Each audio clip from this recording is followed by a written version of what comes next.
पिछले क्लास में हम लोग किस चैप्टर को पढ़े? डिमांड। उस डिमांड चैप्टर में हम लोगों को क्या देखने के लिए मिला? हम लोगों को यही देखने के लिए मिला कि हम किसी भी वस्तुओं की मांग उस पर होने वाले प्राइस के ऊपर निर्भर करता है। किसके ऊपर? प्राइस के ऊपर। यानी प्राइस जैसा रिएक्शन देगी डिमांड वैसा होगा। प्राइस अगर लो होती है डिमांड हाई होता है, और प्राइस अगर हाई होती है तो डिमांड लो होता है। ये हमने पिछले क्लास में पढ़ा। कुछ अदर फैक्टर्स भी थे जिसके कारण डिमांड निर्भर कर रहा था, जैसे उसमें भी हमने देखा price of substitute goods, price of complementary goods, income of the consumer, taste and expectation of the consumer and preference of the consumer. ये सारा पॉइंट हमने पिछले क्लास में देखा। तो आज जो हम लोग चैप्टर पढ़ने जा रहे हैं जिसका नाम है प्राइस इलास्टिसिटी ऑफ डिमांड। अब देखो ये इसका मतलब क्या है, पहले ये समझ लेते हैं हम लोग। प्राइस इलास्टिसिटी ऑफ डिमांड मतलब प्राइस का मतलब तो आप जानते ही है कि किसी भी वस्तुओं की क्या अमाउंट है, क्या प्राइस है, उस अमाउंट के ऊपर निर्भर करेगा कि उसका डिमांड क्या होगा। उसका डिमांड क्या होगा। हम पिछले क्लास में ये भी आपको बताए थे कि जो डिमांड होता है वो दो चीज़ों पर निर्भर करता है, एक तो अपने वस्तु के प्राइस के कारण और दूसरा उससे रिलेटेड प्राइस के कारण, रिलेटेड गुड्स के प्राइस के कारण, इनकम के कारण, टेस्ट के कारण, प्रेफरेंस के कारण, एक्सपेक्टेशन के कारण। हम इन दोनों चीज़ों को साइड करेंगे। हम नॉर्मल आपसे ये सवाल पूछेंगे कि भैया आज जो हम चैप्टर पढ़ने जा रहे हैं उस चैप्टर में जो डिमांड है वो डिमांड किसके ऊपर निर्भर कर रहा है? किसके ऊपर? प्राइस के ऊपर। यानी यहाँ अदर फैक्टर्स को हमें लेकर नहीं चलना, और प्राइस के कारण जहाँ डिमांड चेंज होती है उसी को हम लोग बोलते हैं मूवमेंट अलोंग डिमांड कर्व। क्या कहते हैं भैया? Movement along demand curve. अपने प्राइस के कारण जब जहाँ डिमांड चेंज होता है उसको तो मूवमेंट ही कहते हैं ना, उसको तो मूवमेंट कहते हैं। उसका एक प्रत्यक्ष एग्जांपल ऐसे भी करके हमने बताया था। नीचे में क्या रखा था? क्वांटिटी, और ऊपर में क्या रखा था हमने? प्राइस रखा था ना। और डिमांड कर्व कुछ यूं बन रहा था ना, ये एक्स एक्सिस और ये वाई एक्सिस। इसका एक टेबल भी हमने आपको बताया था। टेबल में क्या बताया था कि अगर प्राइस किसी कमोडिटी का 5 है, 4 है, 3 है, 2 है, 1 है तो डिमांड 5 पे 1 है, 4 पे 3 है, 3 पे 5 है, 2 पे 7 है और 1 पर 10 है। यानी जैसे जैसे प्राइस घट रही है डिमांड, आज उसी टेबल को, इसी शेड्यूल को जब हमने ग्राफ पर रिप्रेजेंट करा तो ये डिमांड कर्व हमारा सामने आया। ऐसा ही कुछ डिमांड कर्व होगा, slope downward from left to right. कहीं कोई दिक्कत नहीं। तो हमारा बात ये पिछले क्लास का, हम अभी इस चैप्टर को शुरुआत नहीं की है, लेकिन इस चैप्टर को शुरुआत करने से पहले हम एक वर्ड पर चर्चा करेंगे जिसका नाम है इलास्टिसिटी। हम प्राइस जानते हैं, हम डिमांड भी जानते हैं, हम इलास्टिसिटी ही एक नया वर्ड जानना चाहते, मतलब यहाँ पर सीखा। तो ये इलास्टिसिटी क्या है भैया? तो सिंपल ये समझिएगा कि इलास्टिसिटी को ही हम लोग मेज़र करते हैं। क्या कहते हैं? मेज़र करना इलास्टिसिटी कहलाता। माप, तौल कि कितना प्राइस घटने के कारण कितना डिमांड बढ़ा। ठीक है। अब देखो भैया, इलास्टिसिटी जो मेज़र होता है वो 5 प्रकार से किया जाता है। प्रकार तो दो ही है मेजर करने के, लेकिन इसका वैल्यू जो होगा, इलास्टिसिटी जो होगा डिमांड का, वो 5 वैल्यू होगा। कितने वैल्यू? 5। कौन कौन से 5 वैल्यू होंगे भैया? तो कभी इलास्टिसिटी ऑफ डिमांड 0 होगा, कभी इलास्टिसिटी ऑफ डिमांड हमारा 0 से और ग्रेटर देन 1 होगा, ग्रेटर देन और इक्वल टू 1 होगा। फिर कभी कभी इलास्टिसिटी ऑफ डिमांड 1 भी होगा, कभी हमारा इलास्टिसिटी ऑफ डिमांड 1 से बड़ा और इनफाइनाइट से कम होगा। किससे कम होगा? इनफाइनाइट से कम होगा।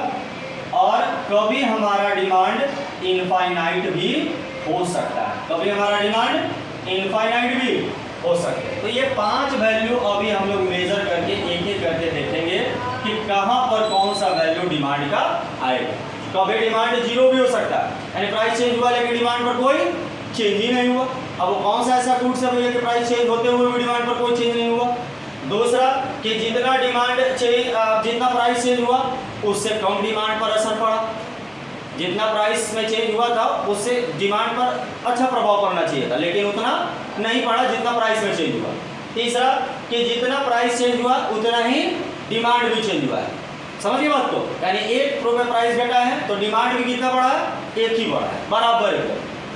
चौथा, 1 से ज़्यादा और इनफाइनाइट से कम, यानी प्राइस थोड़ा सा कम किए, डिमांड अच्छा खासा बढ़ा, लेकिन वो गिनती में बढ़ा।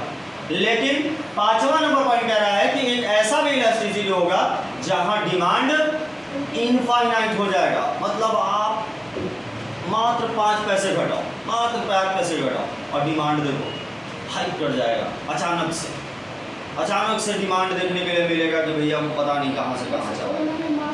हाँ, सैनिटाइजर वगैरह का जो डिमांड हुआ। तो कहने का मेरा मतलब है कि ये 5 वैल्यू पर हम लोग इलास्टिसिटी को मेजर करेंगे। लेकिन सवाल ये है कि मेजर करने का तरीका क्या होगा सर, मेजर करेंगे कैसे, क्या फॉर्मूला होगा इसका। तो सबसे पहले फॉर्मूला जानने से पहले हम लोग ये जान लेते हैं कि प्राइस इलास्टिसिटी ऑफ डिमांड कहते हैं किसको। तो देखो भैया, सिंपल एक बात में समझ लीजिएगा कि जहां पर डिमांड और उसके प्राइस के बीच का जो रिलेशन निकाला जाएगा, किसके बीच का, डिमांड और उस वस्तु के प्राइस में जो चेंजेज हुए इन दोनों के रिलेशन जहां बैठाए जाएंगे, मिलाए जाएंगे, मेजर किए जाएंगे, उसी को हम लोग बोलते हैं प्राइस इलास्टिसिटी ऑफ डिमांड। कहीं कोई दिक्कत नहीं, कहीं कोई दिक्कत। तो इसको अगर हम एक वर्ड में डिफाइन करना चाहें तो क्या डिफाइन कर सकते हैं, price elasticity of demand, price elasticity of demand is measured, is defined as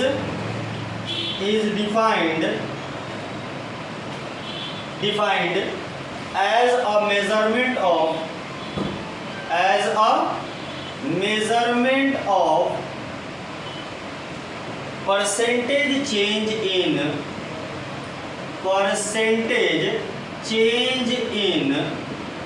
quantity demanded, percentage change in quantity demanded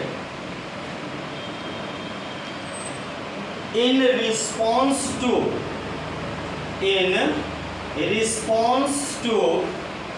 percentage change in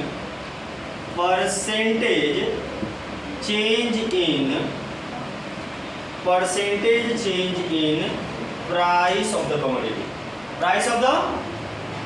price of the commodity. अब देखो भैया, जो चीज़ें हम अभी पीछे बताए हैं आपको, वही यहाँ डिफिनेशन में लिखा गया। क्या लिखा गया, ध्यान से देखिए।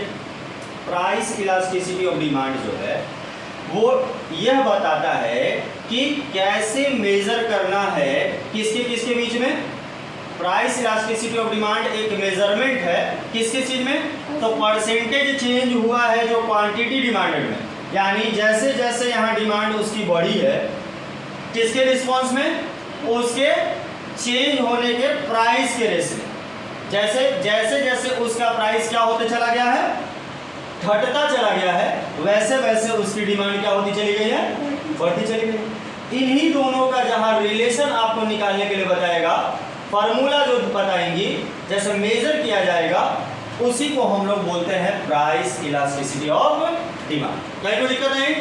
सवाल यह है सर कि डिमांड प्राइस के ही ऊपर निर्भर नहीं कर रहा था, और भी फैक्टर थे ना, जैसे price of related goods, price of complementary goods, income of the consumer, taste and preference of the consumer, expectation वगैरह भी पॉइंट था सर, उसके कारण भी डिमांड चेंज कर रहा था।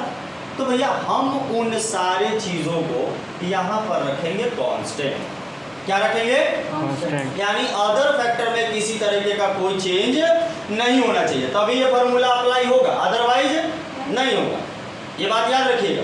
हमें मेजरमेंट, हमें इलास्टिसिटी केवल 2 ही चीज़ों पर निकाल लिए, प्राइस और उसका डिमांड, प्राइस और उसका डिमांड, हाँ, अदर थिंग्स रिमेनिंग कांस्टेंट।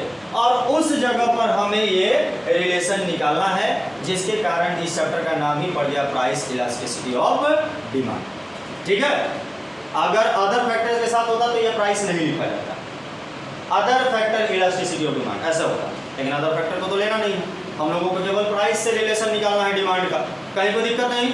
अब सर निकालने का इसका क्या मेथड होगा, कैसे इसका मेजरमेंट किया जाएगा, कितने तरीके से मेजरमेंट किया जाएगा? तो मेजरमेंट करने के इसके दो मेथड, कितने मेथड है भैया? दो मेथड से इसका मेजरमेंट किया जाए। कौन कौन मेथड? पहला मेथड है प्रोपोर्शन और परसेंटेज मेथड, प्रोपोर्शन और परसेंटेज मेथड। प्रोपोर्शन और, आपके एग्जाम में सवाल में इसी मेथड से पूछे जाएंगे, ठीक है?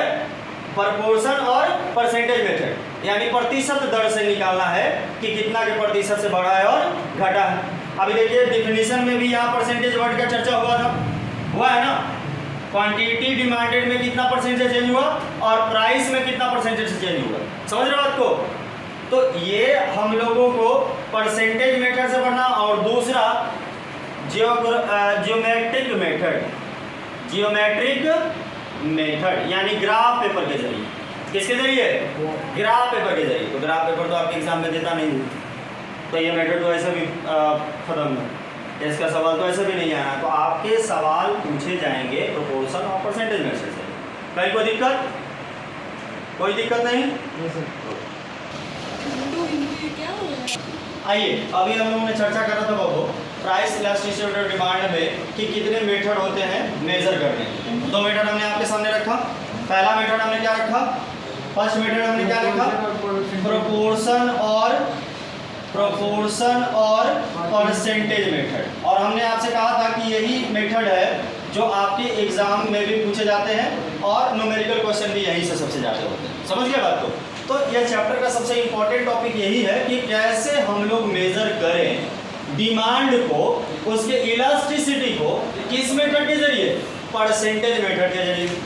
परसेंटेज में कितना चेंज हुआ है उसके बेसिस पर पता करना है कि डिमांड का क्या इलास्टिसिटी। तो देखो ये इसका कुछ फार्मूला है, जो फार्मूला आपको समझना चाहिए।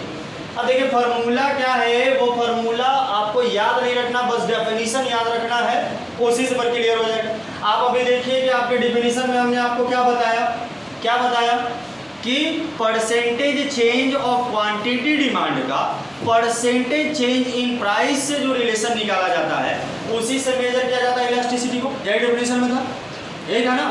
तो आज ये जब हम फार्मूला पढ़ रहे हैं तो इसका फार्मूला में आप इसका ध्यान रखिएगा कि भैया इसका फार्मूला क्या है। तो फार्मूला में यही है कि जो percentage change in quantity demand है, क्या है? Percentage change in quantity demanded है, वो किसके कारण हुआ है? किसके कारण? डिमांड में किसके कारण चेंज होता है? प्राइस के कारण। तो बस नीचे में दिखा देना परसेंटेज चेंज इन प्राइस, बस यही करना है। आप कितना क्वांटिटी डिमांड में चेंज हुआ है, कितना परसेंट से, और कितना परसेंट से प्राइस में चेंज हुआ है, इन्हीं को जब आप पुट डाउन कर दीजिएगा आपका आ जाएगा क्या? प्राइस इलास्टिसिटी ऑफ डिमांड, जिसको हम लोग रिप्रेजेंट करते हैं ईडी से। किससे? Elasticity of demand is equal to, minus का साइन पहले लग जाता है, हम चर्चा करेंगे कि माइनस का साइन क्यों लगता है, लेकिन ये जो इलास्टिसिटी ऑफ डिमांड आपको निकालना है वो किसके बीच में निकालना है? क्वांटिटी डिमांड और प्राइस के बीच में निकालना, उसमें कितने परसेंटेज से चेंज हुआ है। अब देखो भैया इसके पहले एक माइनस का साइन लगा, आपसे पूछेगा भी कि ये सर क्या है, तो ये है इनवर्स रिलेशन। कौन सा रिलेशन? Inverse relation. याद कीजिए पिछले क्लास में हम आपको बताए थे कि क्वांटिटी डिमांड और प्राइस के बीच में कौन सा रिलेशन होता है? इनवर्स, उल्टा, नेगेटिव रिलेशन होता है। आप यहाँ भी देख सकते हैं टेबल में 5 रुपए थे तो डिमांड 1 था, 4 हुए 3 हो गया, 3 था 5 हो गया, 2 था 7 हो गया और 1 हुआ 10। तो जैसे जैसे प्राइस घटती चली गई डिमांड बढ़ता चला गया। उल्टा ही रिलेशन तो है। इसी उल्टा रिलेशन के कारण इसके पहले कौन सा साइन लगाया जाता है? नेगेटिव का साइन लगाया जाता है। कहीं कोई दिक्कत नहीं। अब जब ये फार्मूला आपके सामने रखा हुआ है तो ये बात क्लियर रखिएगा कि ये इतना आसानी से क्वेश्चन में दिया नहीं रहेगा, आपको निकालना पड़ेगा। ठीक है, यहाँ पर 2 चीजें दी हुई होंगी। पहला, एक पहले का प्राइस और एक अब का प्राइस, फिर पहले का डिमांड और एक अब का डिमांड। ये 4 चीजें दी हुई रहेंगी, ठीक है। 4 चीजें दी हुई रहेंगी, पहले का प्राइस और अब का प्राइस, पहले का डिमांड और अब का डिमांड, ऐसा दिया रहेगा, ठीक है। कहीं कोई दिक्कत नहीं। और इसके आधार पर आपको पता करना होगा कि हमारा डिमांड क्या होगा। तो इसको और ब्रेक करना पड़ेगा फार्मूला को ब्रेक करने के लिए। और देख लीजिए कैसे कैसे इसको ब्रेक करेंगे भैया। फिर percentage change in quantity demanded अगर निकालना होगा तो इसका भी फार्मूला होता है। इसका फार्मूला होता है change in demand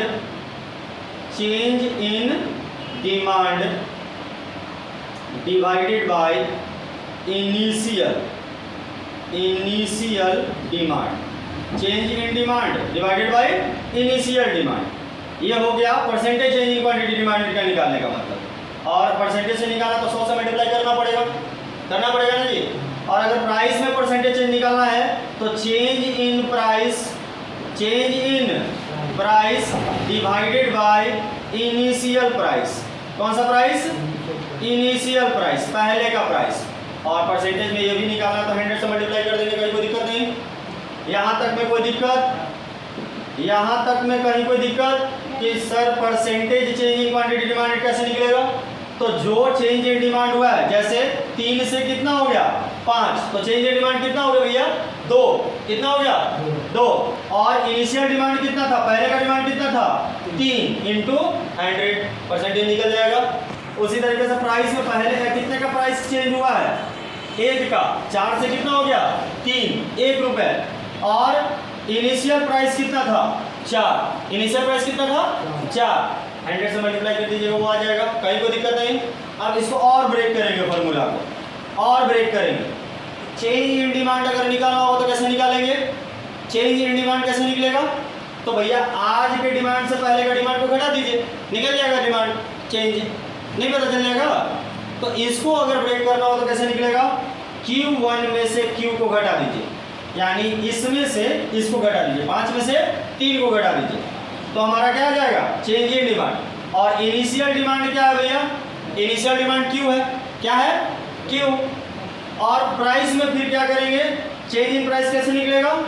P1 minus P divided by P into 100। कहीं कोई दिक्कत? यहाँ तक में कोई दिक्कत? बोलो भैया। अब देखिए इसी फार्मूला को और ब्रेक कीजिए और छोटा कीजिए। Q1 में से Q को घटाइएगा तो चेंज पता चल जाएगा, डेल Q जिसको कहते हैं। क्या पता चल जाएगा? Del Q। और नीचे में क्या है? Q है। क्या है? Q है। उसके बाद फिर क्या है? P1 में से P घटाइएगा तो क्या पता चल जाएगा? प्राइस में change into divided by P। दोनों में 100 है, दोनों में क्या है 100 है, कहीं कोई दिक्कत नहीं। फिर से ब्रेक कीजिए इसको, फिर से ब्रेक कीजिए। 100 कट गया, ये क्रॉस मल्टीप्लिकेशन ऐसे होता है, मैथ का रूल आप जानते हैं। क्या आ जाएगा भैया? Del Q by del P into P by Q। Del Q by del P into P by Q। ये फार्मूला हो गया आपका, और यही फाइनल फार्मूला हो गया आपका, जिसके आधार पर आपको निकालना होगा। अब मैं एग्जांपल के जरिए पुट करके आपको बता देता हूँ, ध्यान से सुनिएगा। अब यहाँ देखो भैया, मान लो कि हमें डेल Q पता करना है। क्या पता करना? पहले क्या पता करना है फार्मूला पर? Del Q। डेल Q कैसे निकलेगा? अभी क्या पता है? डेल Q निकालने का क्या फार्मूला पता है? Q1 minus Q। Q1 कितना है? Q1 माइनस Q, यानी 5 माइनस 3 कितना हो गया बाबू? 2। अच्छा, डेल P पता करना, क्या फार्मूला होगा? P1 minus P। बताइए P1 कितना है? 3। और ये प्राइस कितना है? पहले वाला 4, तो माइनस 1 हो गया, कोई दिक्कत नहीं भैया। अब का प्राइस कितना है? 3। पहले का प्राइस कितना था? तो 3 में से 4 को घटाओ तो माइनस 1 आएगा ना, कहीं कोई दिक्कत? अब देखो P कितना है? P कितना है? अभी का प्राइस कितना है? 3। और Q कितना है? अभी का डिमांड कितना है? 5। कोई दिक्कत? अब इससे इस फार्मूला में पुट करना है, करिए जरा। डेल Q कितना आया था आपका? 2 आया था, माइनस का साइन जरूर लगाइएगा पहले में। 2 आया। और डेल P कितना आया? -1 आया, माइनस माइनस कट जाएगा यहाँ से, ठीक है। और इधर फिर P कितना है? 3। और Q कितना है? 5। आप निकालिए जरा, 3 3 दूनी के 6 और 5 काट दीजिए जरा। 1.20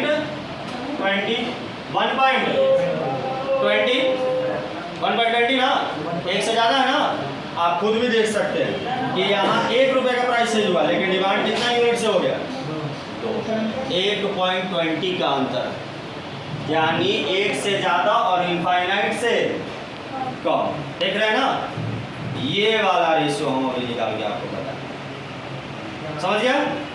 अब आगे की जो सारे पॉइंट्स पर चर्चा होगी वो हम अगले क्लास में करेंगे। तब तक आप इसको क्वेश्चन को ट्राई कीजिए, 2-4 क्वेश्चन, फिर हम अगले क्वेश्चन को बनाएंगे।